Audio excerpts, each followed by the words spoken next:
Welcome to this explainer, where we're going to dive into the absolutely fascinating psychology behind our musical choices during our lowest moments. We've all been there, right? Staring at our music app after a really draining day and making a choice that, honestly, on the surface seems to make zero sense. Well, let's jump right in and unpack what is actually happening in our brains. So think about it for a second. When you feel completely heartbroken or just mentally exhausted, why do you instinctively reach for the saddest playlist instead of something upbeat to cheer yourself up? I mean, you're already hurting. Logic would say you should try to lift your spirits, maybe throw on a fast-paced pop song.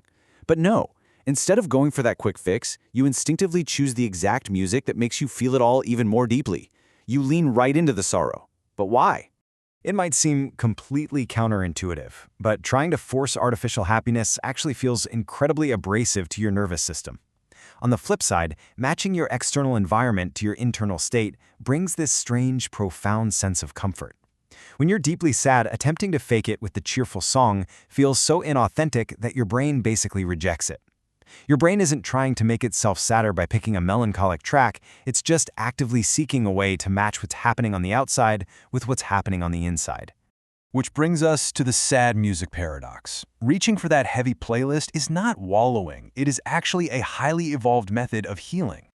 Let's look at the first major mechanism behind this behavior, seeking emotional validation and the brain's search for safety. What's super interesting here is this concept of a psychological container. Sad music basically acts as a safe, validating space for all those suppressed emotions you've been avoiding all day. When you're just trying to get through your day, you kind of have to hold it all together, right? You push down the grief or the frustration just to function. But that heavy emotional weight has to go somewhere. This musical container gives you an environment where those feelings can finally surface without any pressure or judgment. Because here is a fundamental truth in psychology. Emotions that are ignored or suppressed rarely just disappear. You can't just wish them away. When you're mentally exhausted, those heavy, ignored feelings keep trying to bubble back up. The music, essentially, gives those feelings a controlled, beautifully orchestrated environment to finally be felt and safely released. This need for safety naturally leads to our next point, protecting your cognitive energy by finally dropping the mask. If you think about the difference between these two actions, it's actually staggering. When you try to fake a smile or force a happy mood when you're hurting, the mental effort required is massive. It takes a huge toll, leading straight to emotional exhaustion. But listening to sad music, that demands absolutely zero emotional performance from you. You don't have to pretend. And the result is that you actually protect your cognitive energy. So this choice is literally a survival mechanism. You drop the mask, stop pretending, and protect your limited cognitive energy. When your nervous system is already overwhelmed from caring too much for too long, this total lack of performance is exactly what you need to survive those really tough moments. Moving on to another profound psychological benefit, we have externalizing your internal dialogue and finding your voice. I absolutely love this concept. Sad music does the speaking for you. Just think about how messy and chaotic our thoughts can be when we're in pain. It's usually this overwhelming, jumbled internal dialogue. Just like talking out loud can turn messy thoughts into something real, hearing an artist express your exact pain externalizes that chaos. The singer is out there articulating the exact words that you couldn't find yourself. By letting the music speak for you, it makes those scattered thoughts tangible and manageable. It actively helps your brain process its own internal chaos so much more clearly. And because the song has structure, a clear beginning, middle, and end, it creates a really powerful feeling of guidance and control. It acts almost like your own personal emotional support system when you're at your most vulnerable. Now, let's explore how this impacts a very specific group of people, looking at the path to recovery and emotional regulation for deep feelers.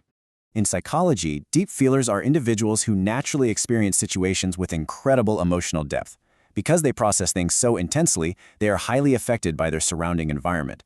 For a deep feeler, being in a cheerful, noisy space during a painful time isn't just annoying, it feels completely mismatched and jarring to their nervous system. They desperately require atmospheres that match their internal state. So they have to create an atmosphere that matches that internal depth. And sad music creates that perfectly matched vibe. It surrounds them with an auditory environment that actually validates their profound sorrow, allowing their nervous system to finally stop fighting that massive disconnect between how they feel and what's happening around them. It essentially breaks down into 3 natural steps. Step 1, You experience that matching atmosphere through the music. Step 2, you use that safe, validating container to regulate those heavy emotional reactions. And step 3, you move toward recovery. By moving through these stages, you naturally pave a safe psychological path toward genuine healing. So remember this crucial takeaway. Putting on sad music when you're down doesn't mean you're addicted to negativity. Not at all. It means your mind is wisely choosing to fully process an emotion rather than run from it. It's your brain's natural way of finding psychological safety in a song that finally understands exactly how you feel. If you enjoyed this explainer and want to uncover more of the hidden psychology behind everyday behavior, make sure to subscribe. We absolutely love breaking down these invisible mechanisms that drive exactly why we do the things we do. Because once you start understanding these invisible forces, like why a simple, melancholy song can actually heal a heavy heart, it really leaves you wondering, what other hidden truths are driving your everyday decisions? What else will you notice about yourself once you understand how the mind really works? Keep learning, and I'll catch you in the next explainer.